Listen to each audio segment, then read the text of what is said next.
దురదృష్టకరమే అయినా అనుకొని జరిగిన ఘటన కాదు. సో ఒక్కసారిగా పెద్ద సంఖ్యలో అభిమానులు రావటం వల్లనే సినిమా రిలీజ్ సందర్భంగా జరిగిన ఒక తొక్కిసలాటలో మహిళ మృతి చెందింది. అయినప్పటికీ కూడా అది ఆ కుటుంబానికైతే తీర్చని లోటు. అయినప్పటికీ జరిగిన ఘటన పైన హీరో అల్లు అర్జున్ అలాగే సినిమాకు సంబంధించిన టీం కూడా రెస్పాండ్ అయ్యారు. ఆ కుటుంబానికి ప్రాణాన్ని తిరిగి తీసుకురాలేం కానీ ఆర్థికంగా సాయం చేస్తాం, సపోర్ట్గా ఉంటామని చెప్పేసి టీం చెప్పినప్పటికీ కూడా తదనంతర పరిణామాలు కూడా మనం చూసాం. అటు సంధ్యా థియేటర్ యాజమాన్యం నిర్లక్ష్యం కానివ్వండి, లేకపోతే ఇటు ఇరుకు రోడ్లలో అంత పెద్ద ర్యాలీగా వెళ్ళటం ఒక స్టార్ హీరో చేసిన ఒక నిర్లక్ష్యంగా కానివ్వండి, లేకపోతే ముందస్తు సమాచారం లేకుండా పూర్తి స్థాయిలో పోలీస్ బందోబస్తు ఏర్పాటు చేయకపోవడం కానివ్వండి, ఏదేమైనప్పటికీ కూడా ఒక మహిళ ప్రాణం పోయింది కనుక ఇప్పటి వరకు కూడా సిచ్యువేషన్ వచ్చింది. సో ఈ రోజు ఉదయం నుంచి కూడా ప్రతి పరిణామం చూస్తూ వస్తున్నాం. సో ప్రత్యక్షంగా కారణం కాకపోయినా రెస్పాన్సిబిలిటీ విషయానికి వస్తే కనుక ప్రతి ఒక్కరూ దీనికి బాధ్యులే. ఎక్కడ నిర్లక్ష్యం జరిగిందన్న విషయం అయితే ఈరోజు చాలా క్లారిటీగా తెలుసుకునే ప్రయత్నం అయితే ఒక రకంగా జరిగిందని చెప్పాలి. సీరియస్ సెక్షన్లు ఉంటాయి. సెలబ్రిటీస్ అయినంత మాత్రాన అరెస్టుల నుంచి తప్పించుకోలేరు. సినిమా రిలీజ్ అయ్యేటప్పుడు ప్రతి ఒక్కరి విషయంలో చాలా కేర్ఫుల్గా ఉండాలి. అలాంటి ఒక వార్నింగ్స్ అయితే ఒక రకంగా పంపించినట్టే చెప్పాలి.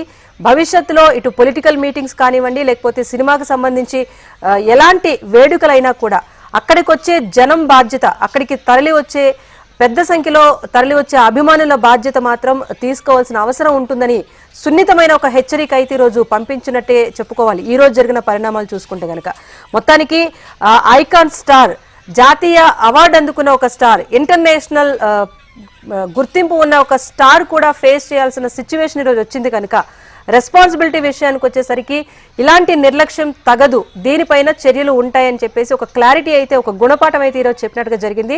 ఓవరాల్ గా చూసుకుంటే కనుక ప్రస్తుతానికి మధ్యంతర బెయిల్ ఇవ్వడంతో అల్లు అర్జున్ కి అయితే బిగ్ రిలీఫ్ అనే చెప్పాలి. సెక్షన్లు కూడా వర్తించవంటూ కోర్టు చెప్పడంతో నిజంగానే ఇది బిగ్ రిలీఫ్ అని చెప్పాలి. కేసు కంటిన్యూ అవుతూనే ఉంటుంది.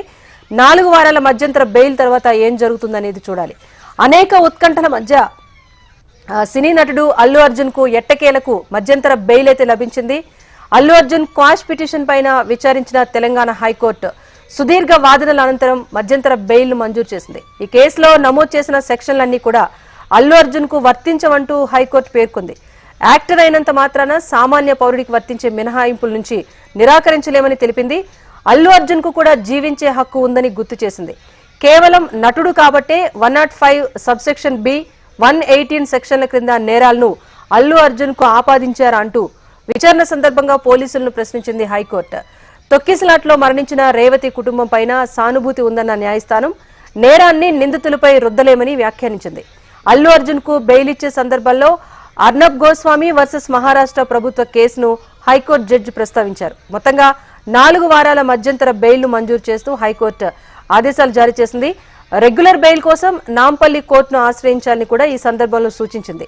50,000 రూపాయల వ్యక్తిగత పూచీకత్తు సమర్పించాలని ఆదేశాలు జారీ చేసింది. క్వాష్ పిటిషన్ ను 2 వారాలకు వాయిదా వేసింది హైకోర్టు.